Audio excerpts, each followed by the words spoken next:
Welcome to Chapter 15, Section 2. We're on page 420 in your textbook. So we learned in the last section about macroeconomic equilibrium, the point where the aggregate demand and aggregate supply curves intersect. But what if we don't like where the economy is at? If we don't like the prices or the output that our economy is producing, what can be done to fix it? Well, that's what Section 2 is going to look at. Okay? There are three basic philosophies or ideas on how to fix the economy when it's not doing well. Okay? The first one on page 420 are what we call demand-side policies. Demand-side policies are designed to fix the economy by moving the aggregate demand curve, by shifting the aggregate demand curve. Okay? One of the most popular demand-side policies is that of fiscal policy. Fiscal policy involves the government's ability through spending and taxation to shift the aggregate demand curve. Okay? And this is one of the more popular methods for fixing or solving economic issues like a recession or high unemployment. Okay?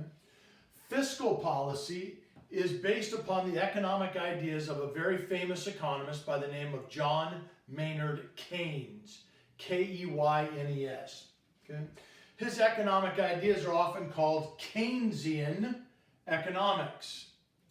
Keynesian economics is based upon the economic ideas of John Maynard Keynes, and he put forth his ideas during the Great Depression. Okay? And it's based upon what we call the Keynesian framework, this formula that we've seen before. This formula says all of our country's GDP, every ounce of goods, services, and structures that our economy is producing is purchased by the consumer sector, the investment or business sector, the government sector, and the foreign sector. And I know in the past we used the quantity X minus M, but that stood for the foreign sector. Well, when Keynes wrote his formula, he used the letter F for the foreign sector. Okay? So we've seen this formula before. Okay? All of our country's output is purchased by one of these four sectors. Okay? Well, according to Keynes, it's a very simple math problem.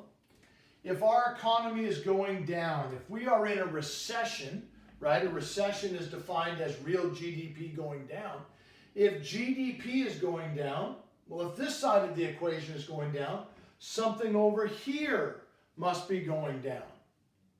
And so Keynes set out to say, well, which one of these sectors is causing GDP to go down?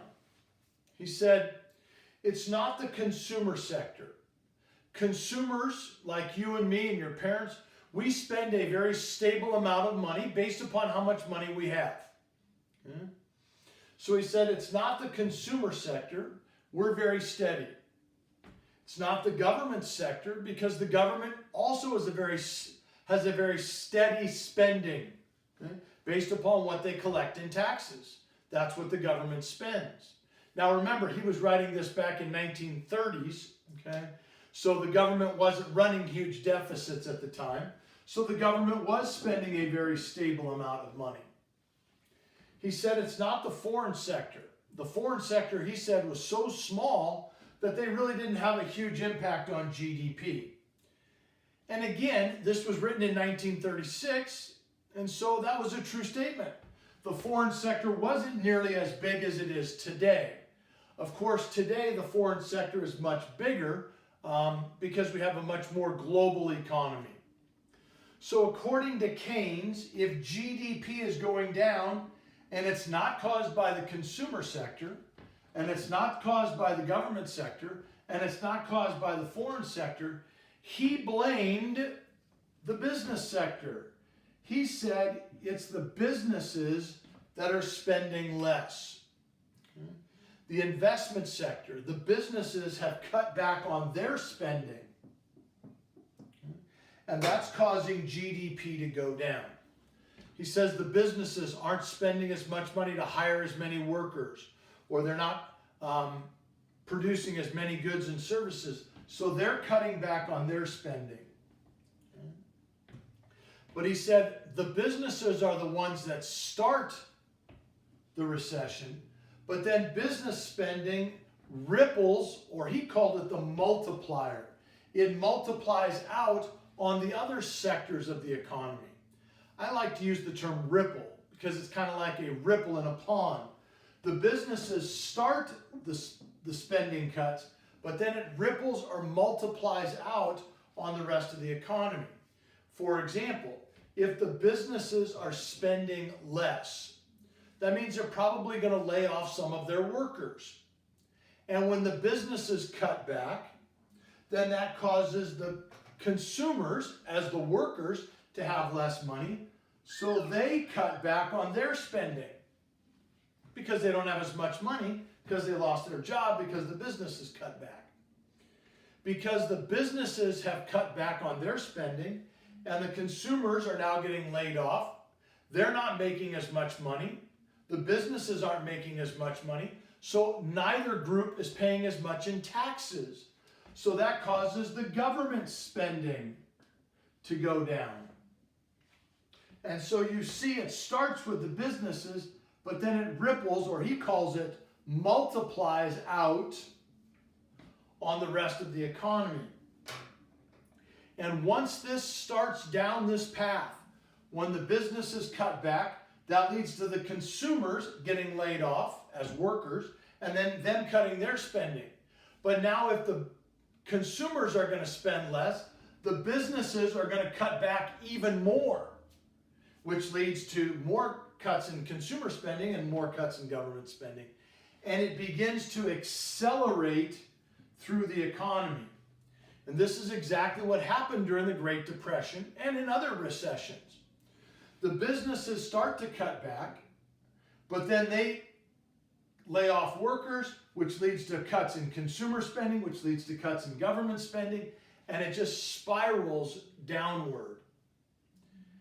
And this becomes very difficult to get out of. Okay? So Keynes blamed the business sector.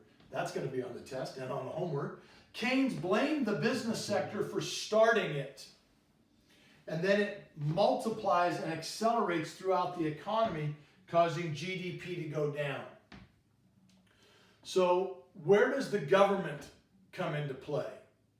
Well, Keynes said it's the businesses that have started it, but it's up to the government to step in.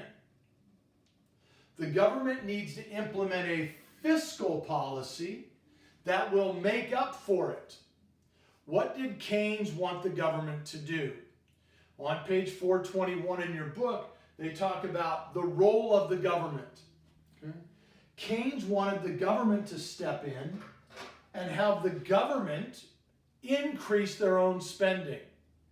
Instead of the government spending less, he wanted the government to spend more.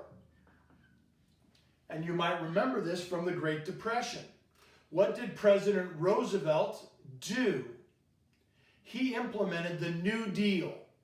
The New Deal was a great deal of government spending, a huge increase on government spending to build bridges and to build dams and to bring electricity to the Tennessee Valley, okay, and much of the rural South. This huge increase in government spending was supposed to make up for the fact that the businesses had cut back. So Keynes wanted the government to increase government spending. And at the same time, he wanted the government to lower taxes. By lowering taxes, that would give consumers more money to spend so that they could spend more. So Keynes wanted the government to increase their own spending and lower taxes so as to offset or make up for the fact that the businesses were spending less. And this would end up turning around the economy. And that's exactly what happened during the Great Depression. Okay? Government spending on the New Deal and then ultimately on World War II created a great deal of spending, lower taxes, and more government spending creating jobs for the consumers made up for the fact that the businesses were spending less, and that helped get us out of the Great Depression. It's also what helped get us out of the Great Recession. President Obama and Congress did the exact same thing. President Obama lowered taxes and increased government spending to help pull us out of the Great Recession. So to kind of summarize, Keynes said it was the businesses that started the recession problem or the Great Depression, okay? And it was up to the government through increased government spending and lower taxes, this fiscal policy of lower taxes and increased government spending that would make up for it. Okay? Let's see what would happen on the aggregate demand or the aggregate supply and aggregate demand curves. If the government spends more and they lower taxes, both of those would cause the aggregate demand curve to shift to the right.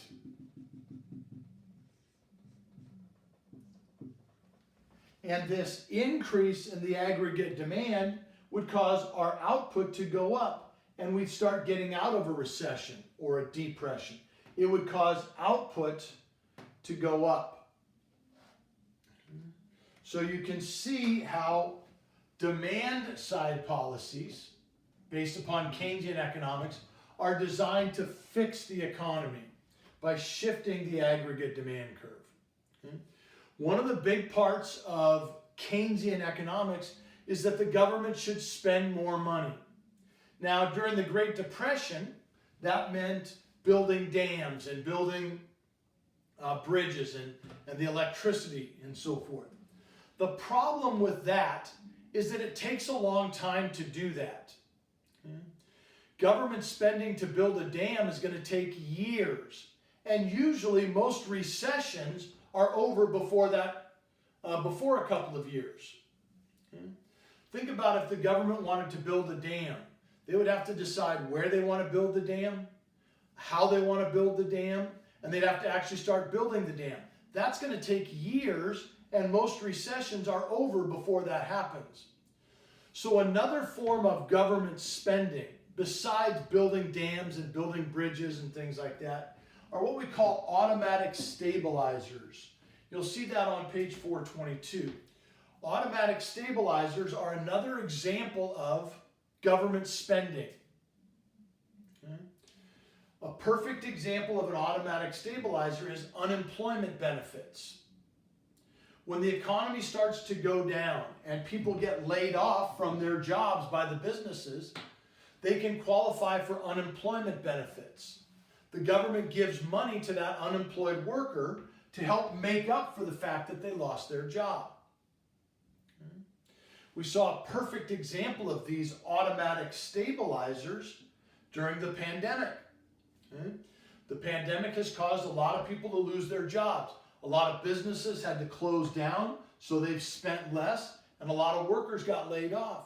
So the government increased unemployment benefits. Okay? Now, it's not an automatic stabilizer because it doesn't automatically kick in, but the government created those stimulus checks of $1,200 for every adult, most every adult in the United States. That's another form of government spending, giving money to the unemployed people or even to the employed people. Okay? Maybe your parents didn't lose their jobs, but they received $1,200 from the government. These are unemployment benefits, and these stimulus checks are all forms of government spending that are designed to make up for the fact that the businesses are cutting back. Okay? They're designed to help the economy. Okay? But think about this.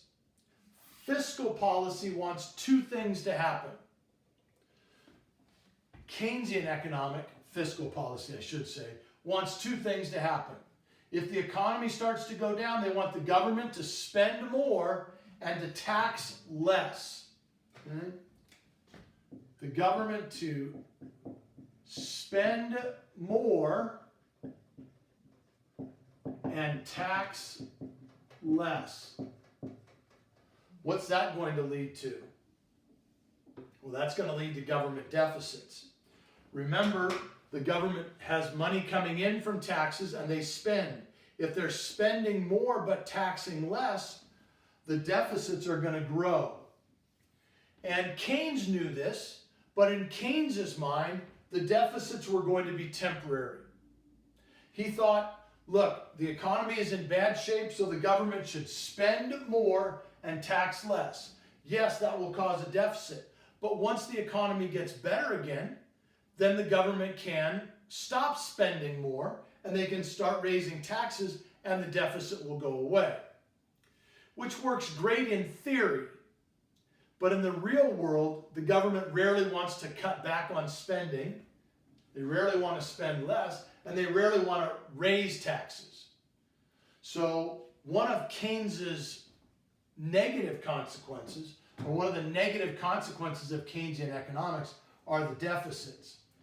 And as you can see from this graph, they also lead to higher prices. Okay? Keynesian economics is designed to shift the aggregate demand curve to the right, which is great for output. It causes the economy to grow, but it also puts pressure on prices. And therein lies one of the problems, or two of the problems, with Keynesian economics. Keynesian economics is a great economic theory, but it's not perfect. Okay? It does help the economy grow, but it does lead to deficits and higher prices. Keynesian economics dominated much of the 20th century and even part of the 21st century. Okay? President Obama, President Roosevelt during the Great Depression, they both went to Keynesian economic ideas of increasing government spending and taxing less to try to help the economy. Well, for much of the 20th century, we did use Keynesian economics. It helped us to get out of the Great Depression, okay? And it helped us through many other economic issues. Okay? During the 1960s, the war on poverty and so forth. Okay? But by the 1970s and into the early 1980s, we were facing a problem called stagflation. The economy was not growing, and yet prices were continuing to rise. Okay? Well, President Reagan was elected president in 1982. Okay? 1980.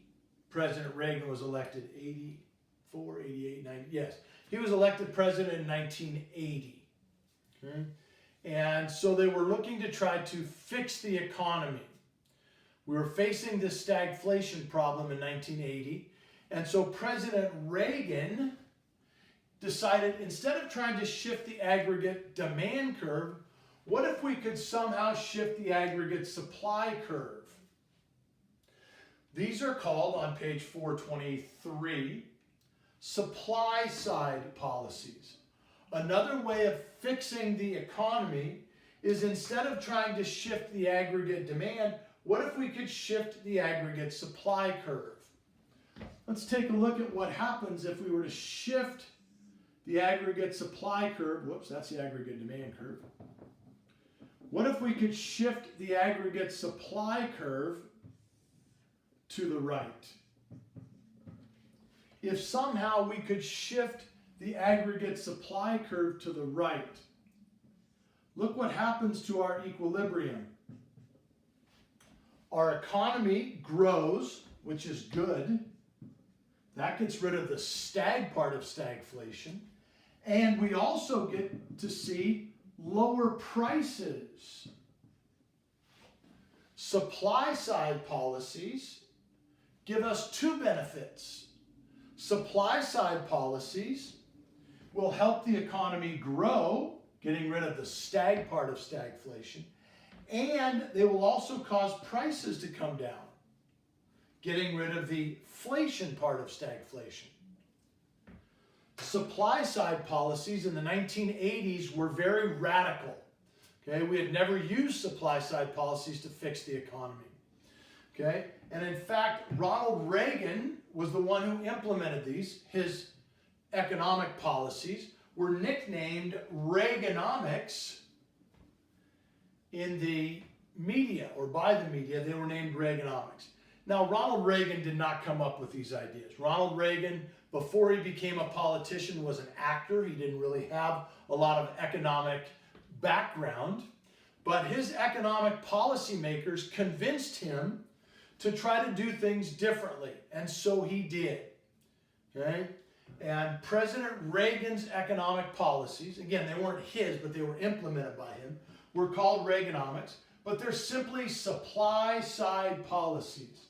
Supply-side policies are designed to fix the economy by shifting aggregate supply. That will cause output to go up, and that's a good thing. And it will also cause prices to go down. How did Reaganomics get implemented? How are supply-side policies implemented? Okay. Well, under Keynesian economics, okay, they wanted to see the government do more. The government to get more involved, lowering taxes, increasing government spending.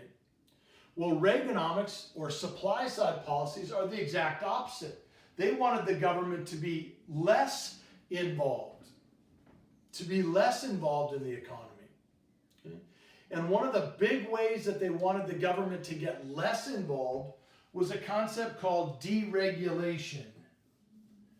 Deregulation is when the government takes away a lot of the rules and regulations on the businesses.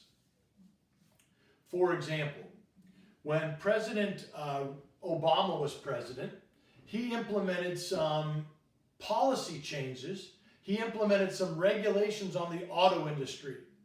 He said to the auto industry, we need to stop global warming, or at least reduce global warming, by reducing the pollution that cars are creating. And so President Obama put a lot of regulations on the car companies that were designed to reduce pollution. Sounds like a great idea, except those regulations are very expensive. The car companies had to spend a lot of money coming up with new ideas and new developments that would reduce the pollution. And that's a good thing, reduce pollution, but it did increase the cost of production. It made it much more expensive for the businesses, in this case the car companies, to produce their cars. And so under a supply side policy, the government would get rid of, that's what deregulation means, to get rid of a lot of these regulations. And in fact, President Trump did this. He said to the car companies, yeah, I'm changing it back. You guys don't have to worry about all these rules and regulations. By removing these regulations on not just car companies, but on a lot of other businesses, President Reagan and President Trump both were trying to move the aggregate supply curve. By lowering these regulations, by getting rid of a lot of these rules and regulations, okay, that would cause the aggregate supply curve to shift to the right. And it did work. Okay? Now, it did create some other problems that we're going to talk about in a little bit. Okay? But deregulation, reducing the government's role, having the government get less involved in the economy, is designed to shift the aggregate supply curve. Okay? The other thing that President Reagan and President Trump did was that they lowered taxes. And that sounds an awful lot like a demand-side policy.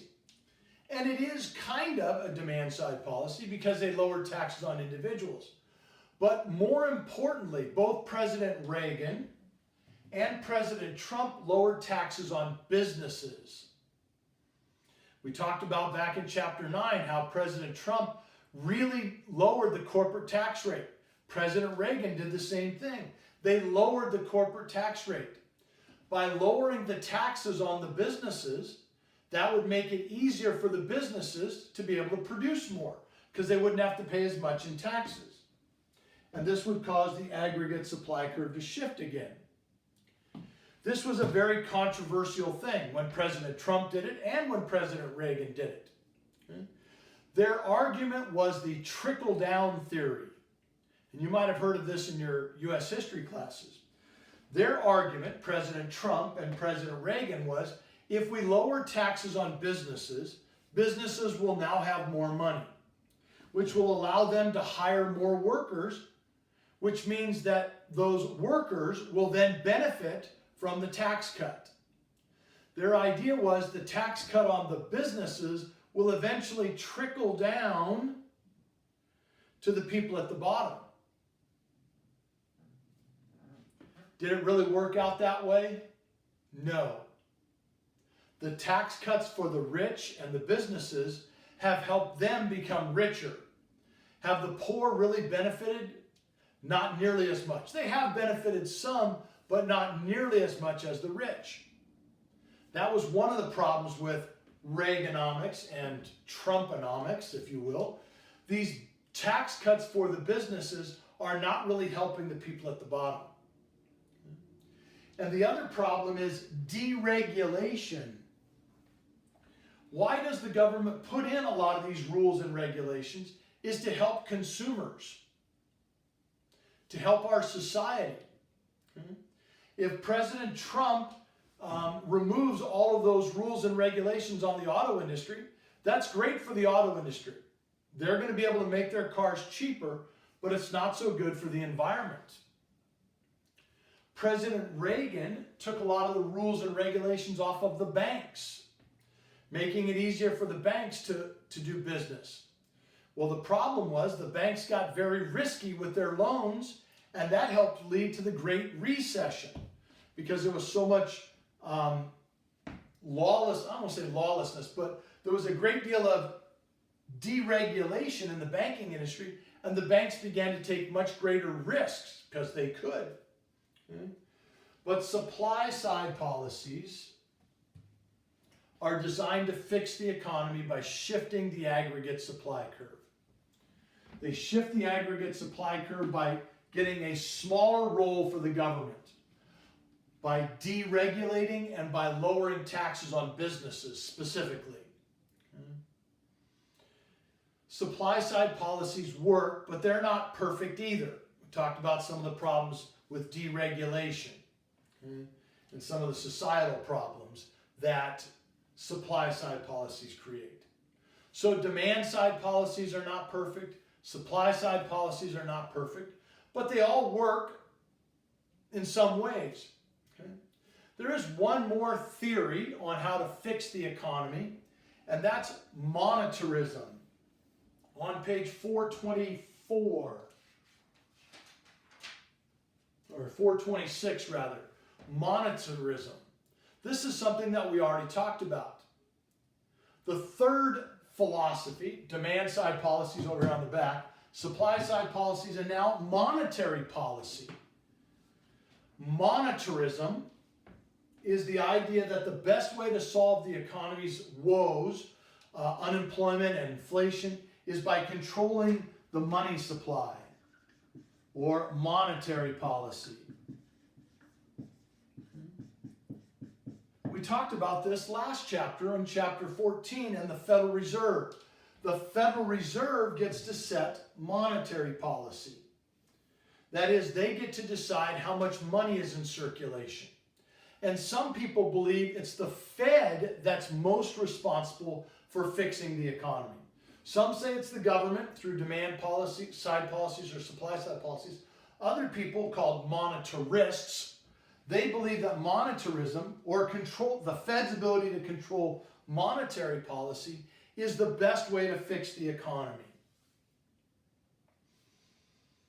We looked at monetary policy before. When the Fed follows an easy money policy, the supply of money goes up, causing interest rates to go down, and that stimulates the economy. That helps the economy grow. An easy money policy An easy money policy where the Fed is lowering interest rates would cause aggregate demand to shift to the right. Because aggregate demand, consumers will borrow more money and spend more money with lower interest rates. On the other hand, that'll also cause higher prices, as we could see, right? If the Fed uses an easy money policy, the supply of money goes up, but that causes aggregate demand to go up with it, which helps the economy grow, but does put pressure on prices. So what if the Fed wants to lower prices? Well, then they're going to follow a tight money policy. And again, this becomes that balancing act that we talked about last chapter. Okay? The Fed wants to speed up the economy, but not too fast that we get inflation. Okay? We don't want to be speeding it up, slowing it down, speeding it up, slowing it down. The Fed wants the economy to grow slow and steady, kind of like cruise control. How fast should the money supply grow? How fast? Well, monetarists believe that the supply of money, the money supply should be allowed to grow at the rate of the economy and productivity.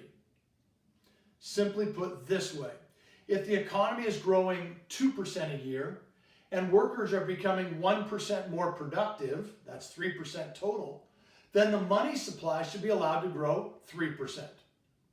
Because if we have 3% more goods and services and 3% more money, then the economy can handle that without putting pressure on prices.